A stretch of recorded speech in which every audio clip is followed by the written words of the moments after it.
Hi everybody, thanks for coming this morning. It's a very cold day in Melbourne, but we are here.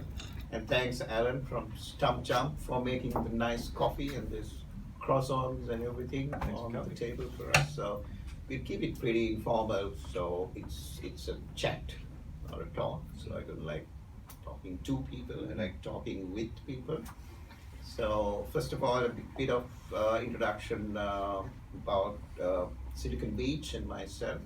Silicon Beach actually started in 2008, 2009. The history is a bit murky. It started by an entrepreneur in Sydney called Elia Bizane. He registered siliconbeach.org and siliconbeachaustralia.org domain name. And basically, the thinking behind was that in Australia, all the cities are by the beach, the capital cities at least. And it was just a pun on Silicon Valley, they are in a valley, but we are by the beach, we are much more laid back and, we don't take life seriously like those Silicon Valley people. And the idea was to get people from outside their devices, computers, and get them into a place and networking like this. So the first Silicon Beach community was set up on meetup.com back in 2010, I think, in Sydney. It was called Silicon Beach Drinks. The whole idea was get people into a pub and start talking, because most of these people were tech nerds who were not very comfortable talking face to face and looking people in the eye. So it worked really well, and Sydney's Silicon Beach Drinks used to be a weekly event, and I'm told that they attracted nearly 100 people every week. It's a really fantastic thing. And then the others saw this happening and they picked it up in Melbourne. The YBF people, YBF, if you don't know, is one of the oldest co-working spaces in Melbourne. Those guys picked up the idea and started Silicon Beach Drinks in Melbourne, called Silicon Beach Drinks, I think, originally in Melbourne as well. And it was a monthly event, and they got about 100 people a month as well. And then Brisbane, Perth, Adelaide, all these capital cities picked that up. Since then, when I joined Melbourne Silicon Beach back in 2012, I think, they had about 1,500 members. And today, and then we pivoted slightly into it was just purely a networking drinks night. From there we pivoted, we came up with the idea of empowering startups was the first motto.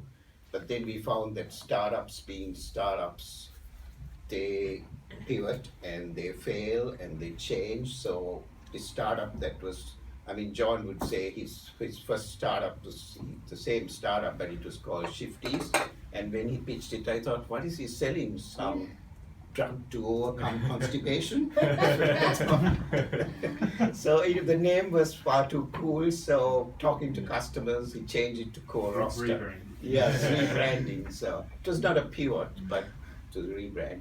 So things happen. So we changed the motto from empowering startups to empowering founders. So we found that it's important to support the founders on their journey. Maybe one startup, two startup, like Taylor said. It could be the 10th startup that succeeds. John is lucky. This is your first startup, isn't it? It's my second business, but my first startup. Yeah, so there you go. He's an exception. But many people go through many iterations, and some give up because it is so hard. So it is our job in Silicon Beach to make it easier for people and at least bring up that, reduce that failure rate. So we've started partnering with educational startups. Academy XI is a partner, so if you don't know Academy XI, look them up. They are a very good educational resource for startup founders. And General Assembly, I think you're a lecturer at General Assembly, so it's a very good. That's a startup that came out of New York, I think, about the same time Silicon Beach started. Now they are big in so many cities, so we work with them. They're big in digital marketing and those kinds of things, UX, UI. So we work with them and co-working spaces. So about a year ago, we started having open co-working days. So we look forward to having an open co-working day here at Great, yeah. StumpJump, because we haven't worked around this area of Melbourne. We do have very successful co-working days in the CBD. YBF, we have to cut off the RSVPs at 40 because they don't have more than 25 or 30 spots or desks. And the whole idea is putting these startup founders in touch with people like yourself, small business people, freelancers, professionals, lawyers, accountants, IP professionals. So it's very, very important because startups can't run by themselves. And very often our founders are solo founders. John is a solo founder. And if you ask John what he would change, he Bring in would another say founder. bring in another founder early on because it's far too hard. But I don't know, in Australia, a lot of the founders are solo founders because, yeah, there's a reason for that, I think, because it's easier. I found that is, yeah, if I was running Silicon Beach by myself, I wouldn't be able to do it. But at the same time, it's hard working with diverse bunch of people because we call ourselves pirates of Silicon Beach because we disrupt everything. And very often we disrupt our own projects as well. But that's part and parcel of the game, so it is hard. So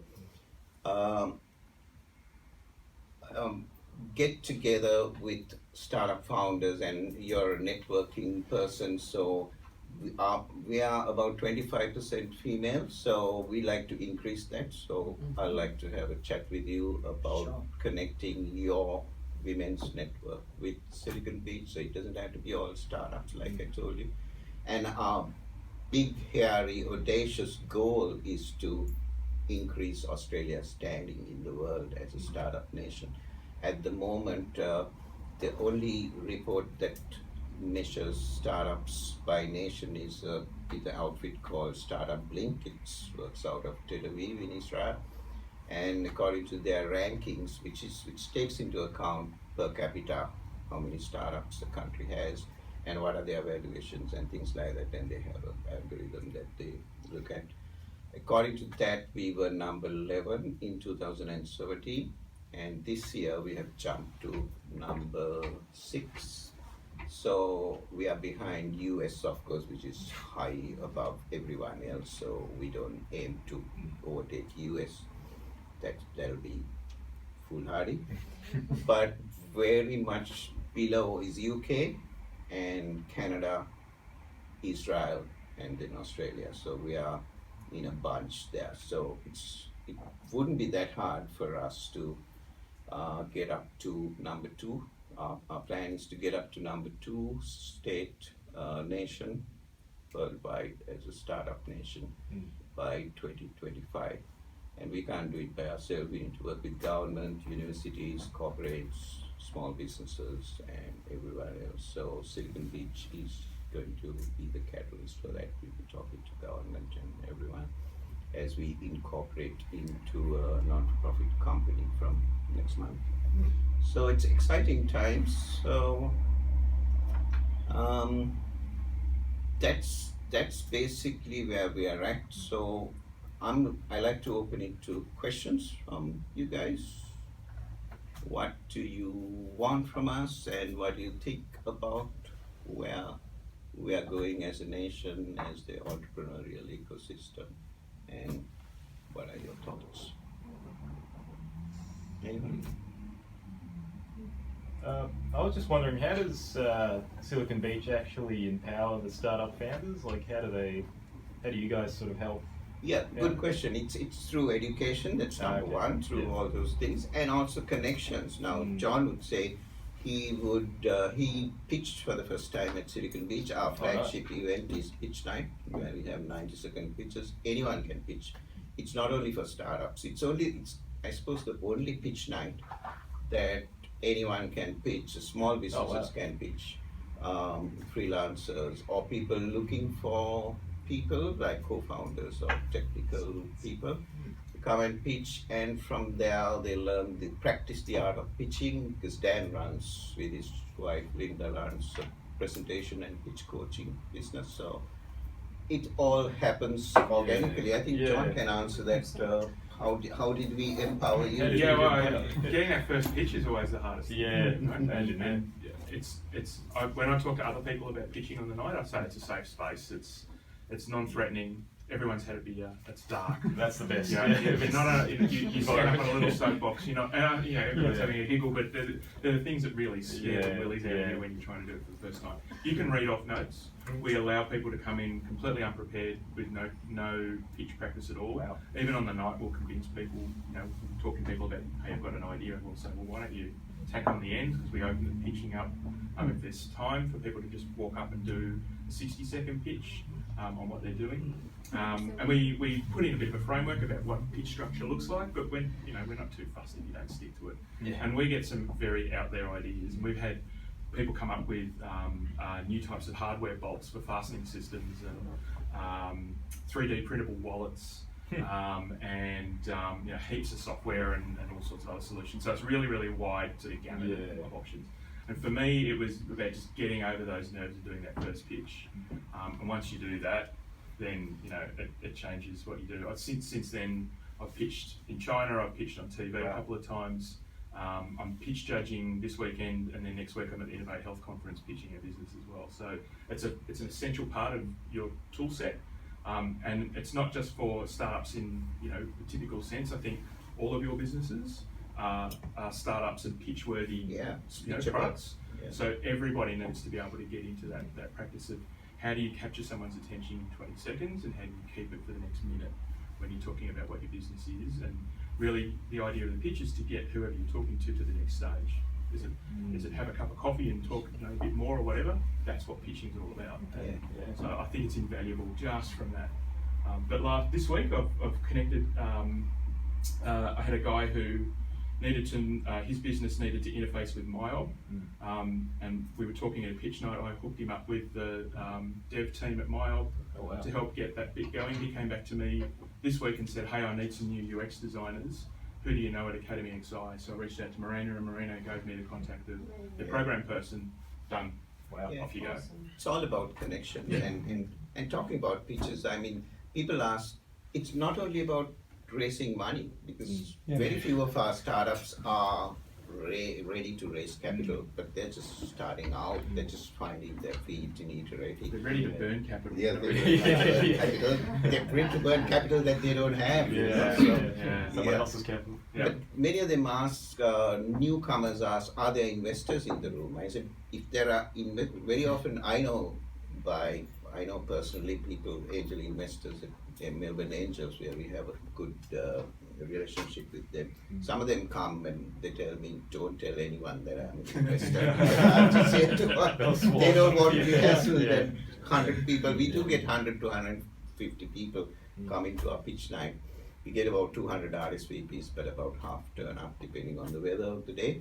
But we do then videos it, so we put it up on our YouTube channel, and that's where investors watch it because they don't have the time. Think about it. Sorry, if you come up with an idea, is this what you're talking about? Not specifically what I do. If I come up there and pitch something that I've thought of, and there's investors that actually see that, they can actually take that further. Because I, let's say, have the cash flow to actually move that. The chances are very small that your first pitch that you're going to get someone giving you money. But you can certainly pitch what you guys do at Canon as well. There's no problem with that. There's corporates have come and pitched. But even if it's not with Canon. Yeah, I have another idea and I want to do something else just for myself. You can rock up 5 weeks in a row and pitch 5 different ideas. We've had people pitching for 3 months. They should sponsor us. We've had someone come back 4 or 5 times. And the idea changes as well. Because the whole idea of pitching is when you see the expressions on the faces, you know, oh, this is not going to go. Next month they come up with another idea. Yes, Dan did it. Yes, and user testing. Actually, John, that's really good. That's what I was going to say. It is a form of user testing and validation. Because until you're actually in front of live human beings and to see if that's seeing what they want. but also the discussions you have afterwards and finding out other people's feedback. You find like, okay, this worked, this didn't work. Go back to the drawing board. have a few discussions with people, develop that idea further. And there's not only that, but also another area that people, I guess, pitch for is often for users. Users for service, or like, can you just download the app, be a beta user, just try it out. And they're not necessarily even looking for customers at the beginning. They just want some users. They just want people to trial their product or service, just to more that kind of the testing phase. And being one of the organisers and one of the hosts on the night, and speaking to a lot of people who are there for the first time, and they kind of often ask, so what's tonight like? Because they've often been to some of the bigger, more kind of flagship pitching events, and it certainly isn't Shark Tank. It's more like, the way I put it, it's like open mic night for startups. So it could be anybody, and that's the beauty of it. It's just like, great, if you've got an idea and you want Bring it to the table. bring it to the table. You never know who's there to actually help Exactly. you push it through. So it can be, you're often looking for help, you're looking for a team, you're looking to just get to the next stage, you do have an idea and you're actually actively just growing that business and want to get the word out there, you're evangelising for your idea, and some people are just practicing their pitching skills, because like people like John, and just like now and again will like get up again because they just know you've got to get up there often enough to to do it, because with any business, you pitch now, 2 months later it's going to be different, because your market's changed, your business plan's changed, everything's changed, and that's what we find also with our business as well. Our clients' needs change. It's not like, great, okay, I know everything I need to know, see you later. It's like 3 months later, it's like everything's changed. Yeah. And I think a couple of months ago, some guy, he just wanted feedback, and he was wearing this hat, and he had a note there, free beer for free drinks for feedback. And I think that was fantastic. I took a photo of it, and it was our profile picture. So it's really good. People come out with this out of the box thinking, and that's what we like to encourage. And it's a pub, and anyone can come in, and we don't buy. There's no free beer, there's no free pizza, so we are different to the other pitch nights. So we have said no. If you want to sponsor us, we have sponsorships, so give us the money, we'll put it to a better use than free drinks for people.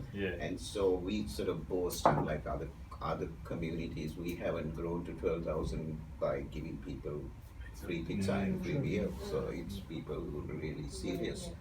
So, but there's a limit to what you can do at a pub, so that's where the co-working space is really coming. So the really serious people, even if they're working at a full-time job, many of them are corporates like you guys, and they take a day off and come and spend a day at a space like this, where you can meet people and connect more deeply, because it's a superficial connection at the pub. So, but that's where people meet. I know Brandelo is one of our founders. He was a solo founder when he first pitched, and he found his co-founder at a Silicon Beach pitch night. So Marco and Brian now are going places. It's a marketing platform, because he comes from a marketing background. So you never know where it will take you. And we have angels at those co-working days as well. So you can have one set aside one-on-one time and talk about and what's the strategy behind what I need to do to get to the next step, which is much more detailed than you can. We're trying that. We tried at YBF, and we could try it here as well. Something called experts in residence. So John was there, Dan was there, and we had angels coming in as well, and giving a couple of hours of their time to be here and talk to anyone who want to talk to them. So that's a great thing, because, and we are really grateful to you guys and other experts, and you could come in as an expert, you could come in as an expert. All of you are experts. You're an expert in networking. We need that as well, and especially bringing in women, because we are trying hard to encourage more female founders and more female tech people joining the startups, because many of our startups are male driven and mostly young, under 30, and they are wondering why their startups are failing, because they're not 50% of the population, they're not addressing Yeah. So it's not rocket science, it has to have the diversity. We are very diverse in other aspects, so ethnic diversity, I think it's most probably because I'm the leader, so you get lots of people from Asian backgrounds. And age is not a problem, like we've got from 20 years old to 70, 80, so we've got a whole diverse range, but we have to do more work on gender diversity, so. Yeah, we'll stop, I think we'll stop the video from there and we'll have a chat. And yeah, I think we got a fair, thanks everyone for watching. Bye.